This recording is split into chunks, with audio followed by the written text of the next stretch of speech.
நாடு முழுவதும் நண்பகலுக்குள் விமான சேவை சீராகும் என்று தெரிவிக்கப்பட்டுள்ளது. மைக்ரோசாப்ட் தொழில்நுட்ப கோளாறால் நேற்று முதல் உலகம் முழுவதும் விமான சேவை பாதிக்கப்பட்டது. இந்த நிலையில் நாடு முழுவதும் நண்பகலுக்குள் விமான சேவை முழுமையாக சீராகும் என்று விமான போக்குவரத்து அமைச்சகம் தற்போது விளக்கம் அளித்திருக்கிறது.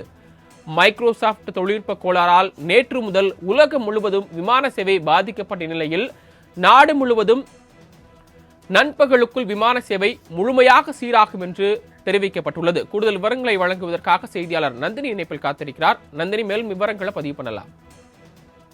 வணக்கம். இரவு 3 மணி முதல் விமான நிலையங்கள் முழுவதும் விமான அமைப்புகள் வழக்கம் போல செயல்பட தொடங்கி இருப்பதாக மத்திய விமான போக்குவரத்து துறை சார்பில் தற்போது தகவல் என்பது வெளியிடப்பட்டிருக்கிறது. தற்போது விமான போக்குவரத்து சீராக நடைபெற்று வருவதாகவும் இன்று நண்பகலுக்குள் அனைத்து பிரச்சனைகளும் தீர்க்கப்படும் என எதிர்பார்க்கப்படுவதாகவும் தெரிவிக்கப்பட்டிருக்கிறது. குறிப்பாக பார்த்தோம் என்றால் மைக்ரோசாப்ட் சர்வே கோளாறு காரணமாக பல்வேறு இடங்களிலும் விமான சேவை பாதிப்பிற்கு உள்ளானது. மைக்ரோசாப்டின் விண்டோஸ் மென்பொருளை எண்ணற்ற நிறுவனங்கள் பயன்படுத்தி வருகின்றன. இந்த நிலையில்தான் மைக்ரோசாப்ட் விண்டோஸ் மென்பொருள் இயங்குதளத்தில் நேற்று திடீரென கோளாறு ஏற்பட்டது. அதனால் அந்த மென்பொருளை சார்ந்துள்ள தொழில்நுட்ப சேவைகள் அனைத்தும் முடக்கப்பட்டிருந்தன. குறிப்பாக விமான சேவைகள் முற்றிலுமாக பாதிக்கப்பட்டதன் காரணமாக பயணிகள் கடுமையான சிரமத்திற்கு ஆளாகினார்கள். குறிப்பாக பார்த்தோம் என்றால் அமெரிக்காவின் யுனைடெட் அமெரிக்கன் டெல்டா ஆகிய விமான நிறுவனங்களின் விமானங்கள் அனைத்தும் ரத்து செய்யப்பட்டதாக அமெரிக்க விமான போக்குவரத்து துறை தெரிவித்திருந்தது.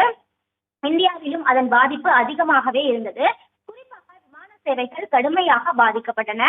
இண்டிகோ, ஸ்பைஸ்ஜெட், அகாசா ஆகிய விமான நிறுவனங்கள் ஆன்லைன் செக்இன், போர்டிங் ஆகிய பணிகள் முடங்கின.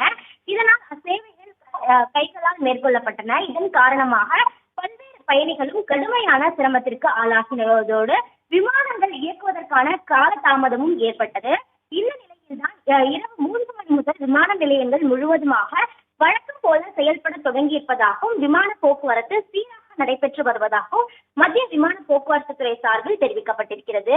இன்று நண்பகலுக்குள் அனைத்து பிரச்சனைகளும் தீர்க்கப்படும் என எதிர்பார்க்கப்படுவதோடு விமான நிலையங்களின் செயல்பாடுகளை தொடர்ந்து கண்காணித்து வருவதாகவும் மத்திய விமான போக்குவரத்து துறை சார்பில் தற்போது தகவல் வெளியாகியுள்ளது குறிப்பிடத்தக்கது. தங்களது தகவல்களுக்கு நன்றி நந்தினி.